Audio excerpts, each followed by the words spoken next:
Opa, gente, tudo bem? Hoje voltamos com as caixas. Hoje a gente vai abrir a caixa 5 de 6. Então essa aqui é a penúltima caixa, no total de 6. Tem mais uma que eu estou preenchendo, mas vai ficar para depois, tá? Então aqui nessa caixa 5, vamos ver o que nós temos aqui de gibis, tá bom? Vamos lá.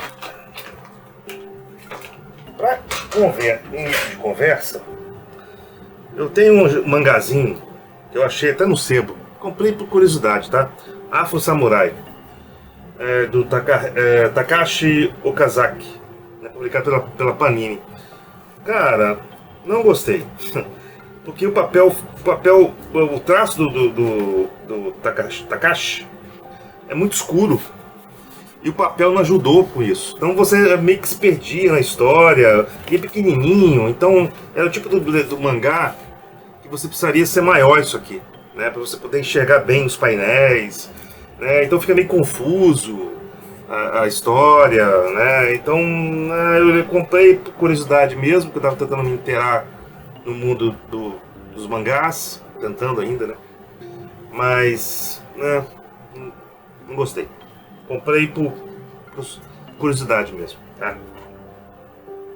Aqui eu tenho um tijolão da Veneta, a tragédia da princesa Roku. Ai meu Deus do céu, eu nunca lembro, consigo falar esse nome direito.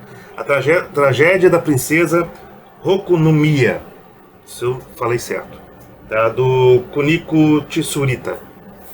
É um mangá, um mangazão, né? Um compilado de mangás aqui. Até, se eu não me engano, década de 60 ou 70, acho que 60 lá do Japão, né? Que ele aborda até algumas questões até na época, né? Para a sociedade japonesa, questões de movimentos LGBT, que ainda são muito tabus no Japão, mas naquela época eram muito mais, né? É um mangazão. Tem um traço assim um pouquinho mais bobinho, digamos assim, que eu não curto muito, né, de mangá, mas a história é bem densa, assim, bem pesada, das relações, também de uma sociedade, de um grupo de pessoas, de artistas mais underground, né, uma cidade cheia de tabus, de preconceitos, de conservadorismos, né? Tijolão, né? Aqui eu tenho sim, Em Busca do Titim Perdido, do Ricardo Leite. Se eu não me engano, ele acabou de ganhar o HQ Mix desse ano, de 2023. Acho que o melhor quadrinho, salvo engano. Publicado pela Noir. Cara, é um livrão. É uma ode aos quadrinhos, né? O Ricardo Leite aqui levou anos fazendo esse quadrinho. Se eu não me engano, até publicou primeiro lá fora, na Europa, né? E é literalmente uma ode que ele faz às histórias de quadrinhos e como os quadrinhos influenciaram na vida dele como design, né? Acho que pode ser design gráfico, né? A parte de design gráfico. Então tem aqui várias passagens, vários autores, vários personagens, ele meio que vivenciando em sonhos ou em vida real esses quadrinhos, essas influências dos quadrinhos na vida dele, né?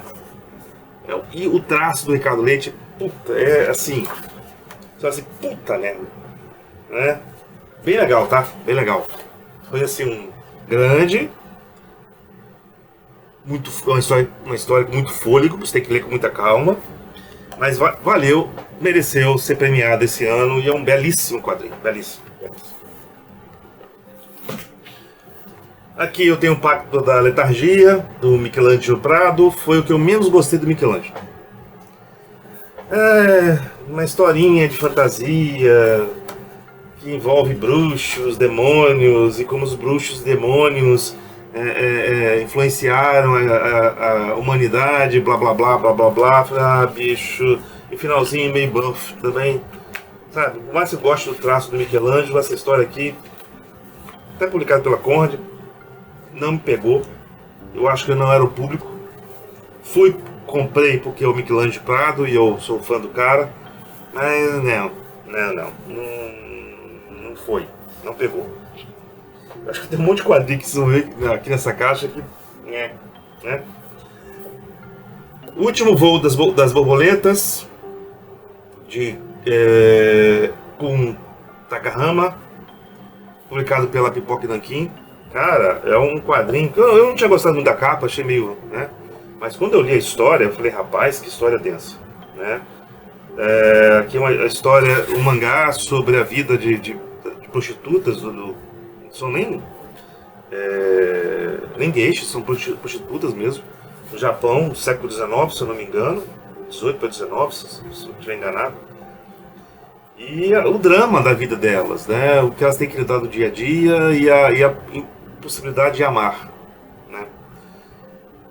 E como essa vida promíscua pode trazer consequências trágicas até lá no final, né?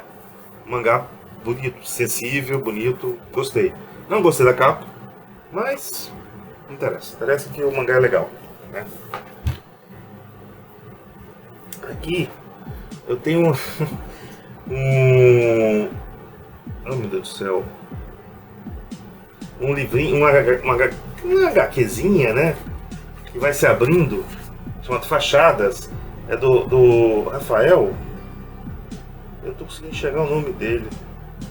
Ah, meu Deus do céu. Depois eu vou ver se eu edito aqui e coloco o nome dele certinho, tá? Eu tô conseguindo entender o nome dele aqui. Não sei se é Rafael, não sei, vou ver. Publicado pela Lote 42, tá? É um mangá sanfona, um quadrinho sanfona, né? É mais um livro desenhado, né? Um livrinho desenhado, várias gravurinhas, um livro de gravuras. Do outro lado tem mais também, ó. São várias gravuras, né? E me interessou, qualquer coisa de arquiteto, né? Fachada, né? A gente acaba se interessando, né? E é um livrinho bem legalzinho, cara, ó. Umas desenhinhos bonitos de Nankin, traço legal, mistura às vezes um pouco de fantasia também, um pouco de cotidiano, né? E essa ideia da sanfona é muito legal, ó.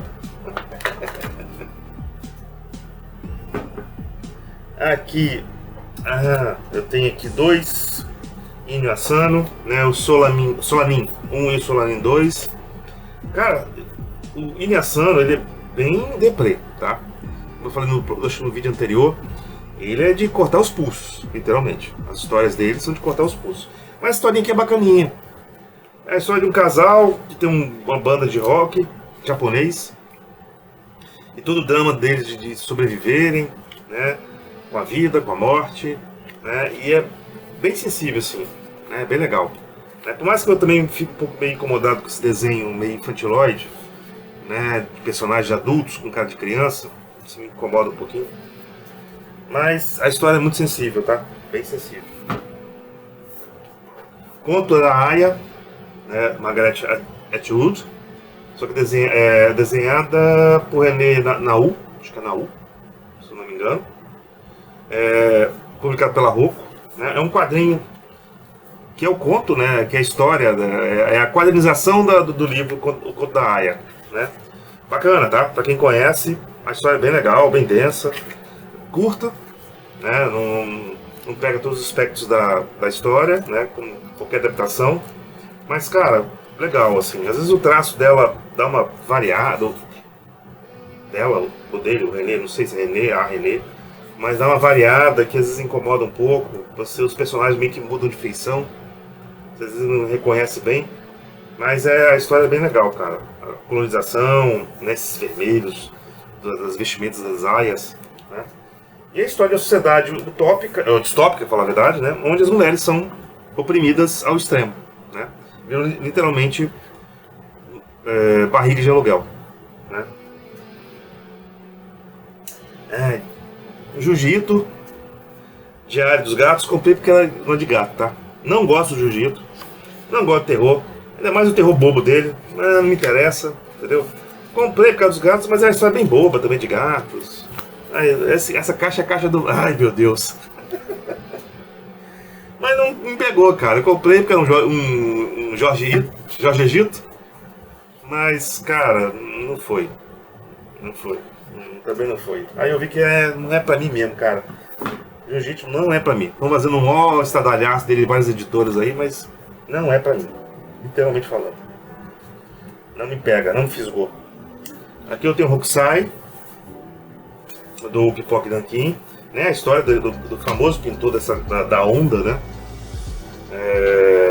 Desenhado, escrito desenhado por Shotaro Shinomori, né?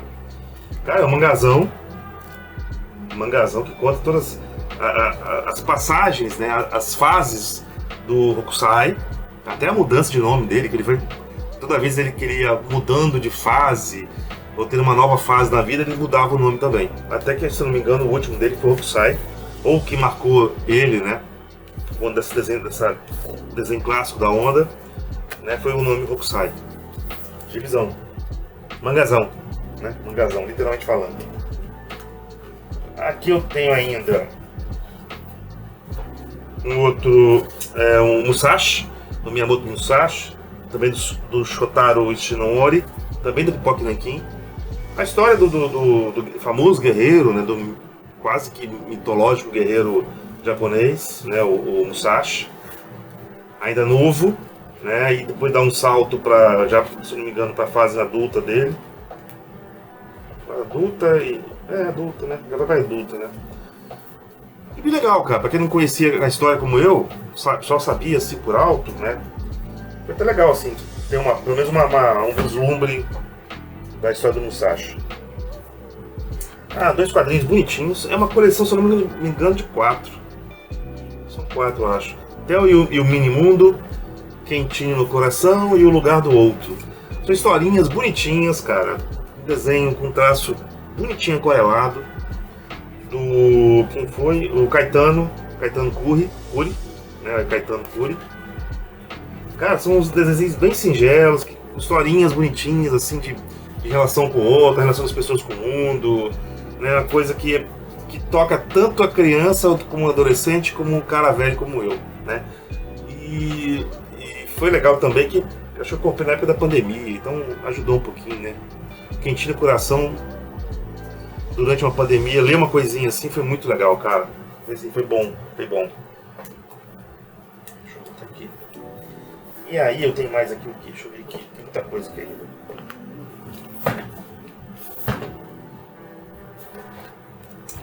My Broken Mariko, né? Publicado pela JBC, desculpa. Desenhada por quem mesmo? Eu nunca lembro. My Broken Mariko. Waka Iraku, né? Se eu falei certo, né? Waka Iraku. Uma história pesada, né? Quase que aos níveis aí do Inyo Asano, sobre suicídio, e uma amiga dessa menina que se suicida, e ela tenta entender por que ela fez isso. E começa meio que, como posso dizer, vasculhar a vida da amiga e descobrir por que ela fez isso, entender o porquê que ela ter feito aquilo, né? E a história foi desenvolvendo, né? Ela com as cinzas dela, querendo dar um destino para as cinzas da amiga. E tem uma outra história aqui no final também, que não tem nada a ver com o mangá, meio que botaram para também do Aka Hirata. Mas o mangá é bacana, cara. Assim, é um tema pesado, questão do suicídio, mas é tratado de forma muito leve e consciente, assim, sabe? Se alguém tem... Se a gente pode dizer que o Inyo Asano, em algumas histórias, tem gatilhos, né, bem complicados, essa história não, é bem sensível, tá?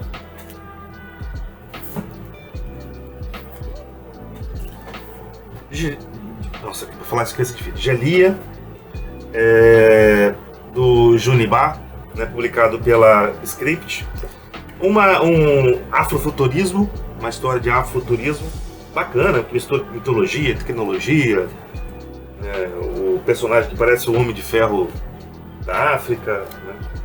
Isso é até legalzinho assim. Às vezes, eu acho que o desenho dele é tão carregado do Juniba, que às vezes eu me perdia, na boa. Eu perdi aqui, acabava me perdendo. Tanto desenho, tanto movimento, que às vezes opa, onde que eu tô? né? O que é isso que tá acontecendo? Uma história legal, cara. Uma historinha assim de mistura. Parece uma Wakanda, um Pantera Negra com outra pegada, né? Mistura um pouquinho de fantasia, de mágica também, magia, né? Lembrou Samurai Jack. Quando eu li isso aqui, ele me pô, parece Samurai Jack. Aquele desenho que passava no Cartoon Network. Vidas Secas, história clássica de Graciliano Ramos, ilustrado por Guazelli e o roteiro do Arnaldo Branco. Cara, é o clássico, né? Transformado em quadrinhos, o clássico, dessa questão dos retirantes no sertão nordestino, tá? Vidas Secas, o sertão árido, sem vida, sem comida, sem sustento, sem trabalho, sem nada, né? E essa vida pesada de quem tenta ali criar vida naquela região, né? E é uma aquarela pesadona, assim, bem pesada, que é bem a marca da história, né? Muitas manchas, bem manchado, os traços até bem firmes, assim, bem marcantes, né? E duros, como é a vida no sertão.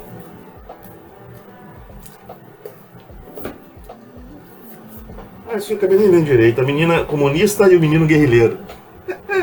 Muito bom isso aqui. Uma história, um quadrinho subversiva, 100% testemunhal.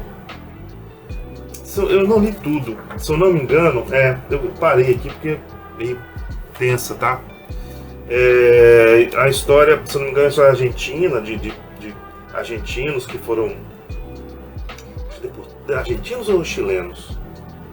Eu nunca lembro aqui, peraí. Faz tempo que eu comprei esse HQ. Eu acho que são argentinos. Sobre a ditadura argentina, se eu não me engano. Cadê? Deixa eu ver se eu acho aqui. E bem pesada, tá? Acho que é argentina mesmo, se não me engano. Eu não aguentei ler essa história, cara. Não aguentei. Não deu pra terminar. Porque é muito pesada. Mas assim... você vai lendo, o traço meio que representa bem a história, tá? Esse peso da história, esses contornos grossos, né? Bem pesado. Eu particularmente gosto muito, tá? Meu traço também é assim, pesadão. E bem dramático, tá? Eu acabei não conseguindo ler tudo porque, pô, tá ruim. Tá ruim, entendeu? Mas é uma leitura pra você ler quando tiver com mais calma e coração mais livre, tá? A Firma Pereira, do Pierre-Henri Gaumont, que é baseado num romance, né, do Antônio Tabucchi, né, publicado pela Nemo. Uma historinha legal, mas também fala de ditadura. Isso aí é uma outra forma, né? A ditadura lá de Portugal, até que 70 e até meados de 80, né? E como um jornalista que fala de cotidianos, de coisas mais fúteis, né? Para agradar o público e o governo, como ele acaba sendo envolvido numa história de pessoas que estão querendo denunciar a ditadura e a sua crueldade, né? Uma história legal, sensível, tá? Muito sensível. Uma boa história da Lema aqui, uma boa história. Uma outra forma de se abordar a ditadura. Essa deu pra ler, assim, fácil. E entender ao mesmo tempo o drama, assim. Não era crua, como era essa historinha aqui da menina comunista e o menino guerrilheiro. Que é publicado pela... eu nem falei, né? Ele aparece aqui, meu Deus do céu. Ai, meu Deus. Escrito pela Maria Jufra, mas é publicado pela Quadriculando, tá?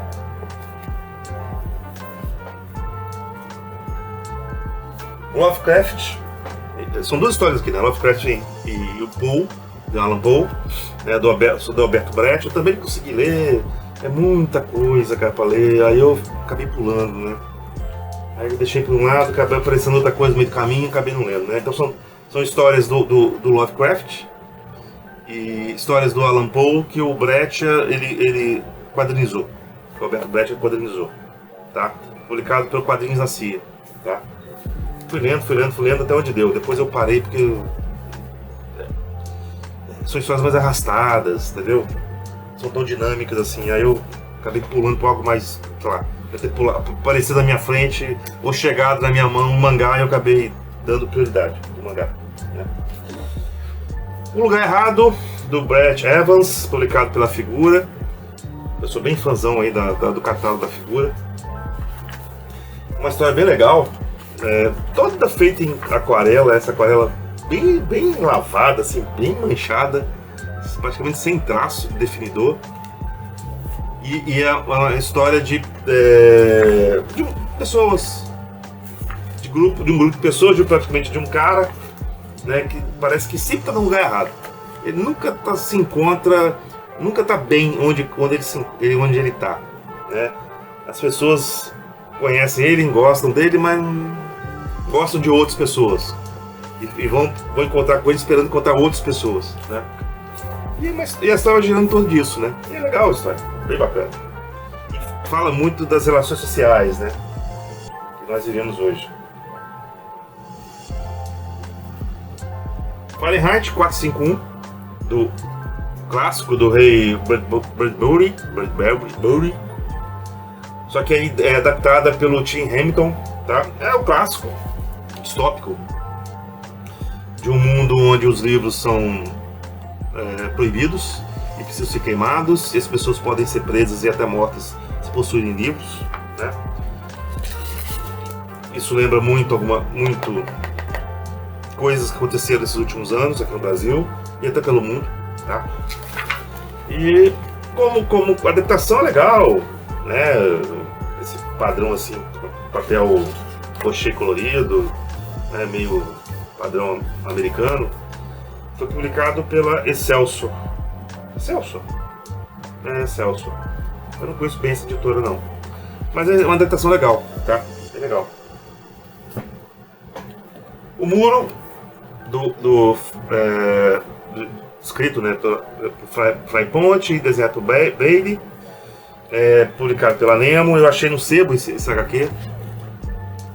É uma história, se não me engano, da Alemanha, de uma Alemanha ainda da década de 80, né, a questão... Alemanha? Deixa eu ver se é Alemanha mesmo, se não me engano. Não, Bélgica. Errei, a Bélgica. Mas de uma juventude da década de 80 que está descobrindo ou redescobrindo o rock and roll e o movimento punk, né? E essas adaptações das pessoas, as relações familiares e por aí vai, tá? Um livro bacana, uma HQ bacaninha. Aqui um clássico, eu tenho alguns clássicos aqui agora, hein? Graphic Novel, Batman Digital Justice, ainda custando 400 cruzeiros. Nem eram cruzeiros novos. O Graphic Novel, acho que eu tenho o número 2, que é uma das primeiras, ou se não me engano, a primeira Graphic Novel, eu vi só em quadrinho desenhada em computador. Se não é a primeira, é a segunda. Que tem a do Homem de Ferro. Tem algum lugar aqui ou tem outra caixa. E é legal, cara. É um Batman do futuro, né? Meio formado por uma IA, muito na moda, né? Os desenhos bem... Cara, você pode até dizer que tá datado, cara, mas é muito legal de ver isso aqui. Bem década de 80, ali no comecinho ali da computação gráfica, né? Bem chapadão, as coisas assim, chapadonas. Eles ficam repetindo quadros também, pra ficar mais fácil depois. Mas é bem legal, cara. Eu li quando era garoto, li de novo e, bacana ainda. Era Metalzoica, outra graphic novel, que é a número 9. Essa custava R$2, 2 cruzeiros novos. Do Pat Mills e Kevin O'Neill, né? Uma história de um mundo aí futuro dominado pelas máquinas, mas as máquinas zoomorfas, sei lá, né? Máquinas com formatos de animais, né? E os humanos estão ali quase que uns insetos enchendo o saco, né? enquanto as máquinas dominam esse mundo arruinado. Cara, bem legal isso aqui. Falando Homem de Ferro, deixa eu ver se ele tá aqui. Não, cadê? Achei. Homem de Ferro. Então, a primeira. Então, essa aqui foi a primeira. Aquela Batman, se não me engano, o Batman Digital Justice, se não me engano, é a segunda. Posso estar enganado, tá? Homem de Ferro Crash foi a primeira, do Mike Sainz. Né? De novo, vê aquele desenho ali meio chapadão, década de 80. Né? Uma computação gráfica ainda mais rudimentar, mas, cara, é muito legal. Muito legal. Pensar como os caras conseguiram fazer isso aqui, bicho. Bem legal, bem legal. Fiz questão de comprar porque eu já tive, sumiu na casa dos meus pais. Aí eu comprei. Essa eu fiz questão de comprar. Deixa eu ver o que eu tenho mais aqui. De clássicos. Tem o Spirit, que eu comprei também no sebo. Spirit número 2, publicado pela LPM. Né? Aqui foi mais por saudosismo, por nerdzinho de gibi, né? Aí eu comprei, né? As histórias do Spirit mais bobinhas, né? O Papou, né? Resolve tudo no soco. Ou no tiro que não acerta ninguém quase. Aqui um quadrinho que é português. Desenhos do Bilal. Bilal não, desculpa, Bilal. Do R. Bilal. Esse sobrenome dele, pelo amor de Deus, vira meme, né? Uma história antiga dele. Muito particular. Você vê que é uma crítica social e política. Alguma coisa que aconteceu provavelmente ali na França, que é onde o Bilal estava produzindo os trabalhos dele. É em português, publicado por uma editora portuguesa, de Portugal mesmo, tá? Ibérica, Portugal. Cara, não deu para entender bem, né? A história é muito doida, né? A cidade fica flutuando, flutuando, as pessoas têm que amarrar a cidade e vira um caos até pro exército, né? Pro governo e pro exército. Então, comprei porque é um Henry Bilal. Eu gosto muito do trabalho dele, mas não entendi nada. Minha coisa favorita, Monstro, da Amy Ferris. Cara, isso aqui é basicamente uma autobiografia da Amy Ferris, com esses traços dela, tudo desenhado a caneta, seu papel pautado, canetas Bic, aí mistura lápis de cor, e é um mistureba de técnica do caramba. História densa da infância, que ela tenta meio que reproduzir o que ela sentiu na infância dela, se descobrindo até que sexualmente, né, e como ela se sentiu, a vida dela familiar, com os irmãos, com os amigos, com a escola, com uma amiga dela, com uma amiga até imaginária. Pesado, grosso e pesado, e história pesada, bem pesada, tá? Rapaz, um livro do Dave McQueen, aqui quase que um livro de arte dele, né? Isso foi publicado por quem? New Pop. Cara, é um livrão de arte aqui do Dave McQueen. Parece ser há uma história aqui sendo contada, mas às vezes não é uma história. Você vai lendo, vendo, parece mais um livro de arte do que uma história em si, tá? E o traço dele, puta do caramba, cara. Eu gosto muito do traço do Dave McQueen, às vezes quando ele mistura técnicas. Se eu não me engano, em alguns momentos aqui ele se auto-representa, né? Salvo engano meu, parece ser ele. Livrão, tá? É mais pra você admirar assim a produção do cara, a produção artística dele. Aqui, deixa eu ver. Eu tenho aqui o Jim Starlin, Dead Star. Jim Starlin, desenhista e escritor, né? Do Dead Star, o princípio, que era um personagem, isso aqui foi publicado pela Mitos. Eu lembro que era pela Marvel que ele saía. Eu não lembro se era Marvel ou DC, mas eu lembro que era pela Abril. Então meio que se misturavam, né? Marvel e DC se misturavam. E mais só de um guerreiro, né? Um guerreiro mítico, de um mundo de fantasia e tecnologia, de um futuro há milênios lá na frente, e depois ele consegue reviver milênios depois. E a história dele, essa passagem, essa história dele por mundos e universos diferentes, com essa espada mágica, tecnomágica dele, né? Curtinha. Eu lembro que tinha umas histórias bem legais, cara. Esse aqui acho que não é o melhor quadrinho do Dead Star. Tem outros que eu não achei. Infiel, publicado pela Pipoca Nanquim, se não me engano. Pipoca Nanquim escrita, peraí, do Pixshot e desenhado pelo Campbell. Cara, é uma história de terror. Não sou fã de terror, mas essa aqui é legal. É um terror legal. É bem legal mesmo, bem pesadinho assim. Dá pra você ter calafrios nem sonhos. Você acorda no meio da madrugada, mas é uma história legal, assim, bem legal.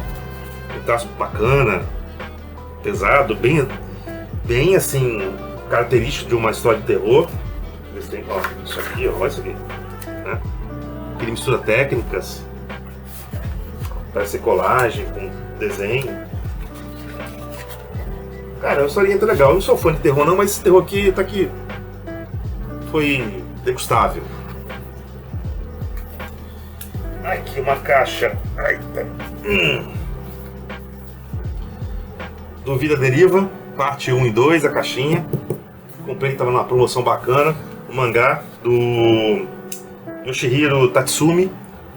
A história do mangaka, né? Peraí. Não vou conseguir tirar aqui. Mas a história é legal. Não vou tirar, não vou nem abrir. É sobre o princípio, o início ali dos mangakas, né, dos desenhistas, escritores de mangás, a vida deles. Aqui aparecem vários mangakas famosos, que hoje em dia são famosos, né? E como que foi esse início ali no Japão, dessas histórias em quadrinho, desses mangás japoneses, e a influência deles na sociedade japonesa da época, né? E como que foi a vida desses caras, né? A vida sofrida desses caras. Hoje tá um pouquinho melhor, parece. Aqui, outra caixa, puta pesada pra cacete. O Incal completo aqui, tá? O antes do Incal, o Incal final e o Incal, tá? Eu vou ser sincero com vocês, eu comprei porque eu fiquei muito curioso, sempre fui curioso com essa história. E eu acabei nunca, ouvia falar, todo mundo falava Incal do Moebius e o Jodorowsky, tem comprado, aí também tem o Jangetov, também o Ladron, que depois eles fizeram os últimos, se eu não me engano. Comprei mais por curiosidade, porque eu comecei a ler e não me pegou. Achei que me pegasse, porque eu sou fã de história de sci-fi, né? Mas aí é um sci-fi que mistura fantasia, é um negócio que eu olho assim, ai meu Deus do céu. Não me comprei por ser uma coisa clássica, uma história de quadrinho clássica. Tava uma promoção boa pra caramba, fui aproveitando as promoções, aí fui comprando. Mas, sabe, me pareceu datado assim, né? Bem datado. E também não me fisgou. Aqui é uma caixa, né? Vocês estão percebendo que é uma caixa cheia de quadrinhos que não me fisgaram, né? Acontece, cara. Você compra, acho que você vai se amarrar e aí não pega. Como eu já comprei quadrinhos que não dava nada, quando eu li, meu Deus do céu. É assim, cara.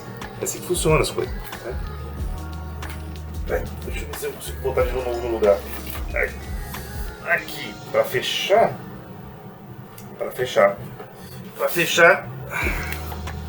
O Little Nemo, número 1. Acabei de comprar, tá pra chegar o Little Nemo número 2. Aqui é o clássico do Winsor McCay, né? Nossa, dá nem pra abrir esse troço. Com todas as histórias lá do Little Nemo, né? Da pequena criança que sonha, sonhos vívidos, cheio de fantasia, né? E tudo mais. É um livrão, não li tudo, só você ler algumas histórias, é muita coisa. É muita informação nessa HQ, é muita informação. Né? Então eram histórias que saíam em jornais e tudo mais, foram todas compiladas aqui e publicado pela Editora Figura, fez um belíssimo trabalho, né? Eles estão prometendo que no volume 2 está melhor ainda a qualidade da gráfica do material deles, mas cara, só isso aqui, esse tijolão, vou ter que arranjar depois, quando eu for arranjar uma estante, vou ter que arranjar um espaço especial para esse tipo de livro, né? esses, os Little Nemo e outros que eu tenho aqui grandes também. Não dá para ficar numa estante convencional. Eu tenho que ficar lá em cima, parte mais alta, sei lá. Né? Mas é para quem gosta de clássicos, né? E quer me entender lá o início lá das histórias do quadrinho. E quando eram muito bem desenhadas, né? Cada quadro aqui é quase que cada página é quase uma obra de arte, né? Cheio de tinta forte. Aqui, ó, legal. Né? Estudo fantasia, sonho, né? Em algum momento também críticas sociais da época, né? Fala muito da época que foi lançado esse quadrinho, se não me engano lá no começo da década do século XX, as primeiras décadas do século XX. Bom, gente, eu acho que é isso. A caixa 5 acabou, é a penúltima. E agora a gente vai para a última caixa. Depois eu vou dar um tempo, né? Vou esperar encher a outra caixa. Quando encher, aí eu vejo se vale a pena apresentar ela, tá bom? Valeu, um abraço.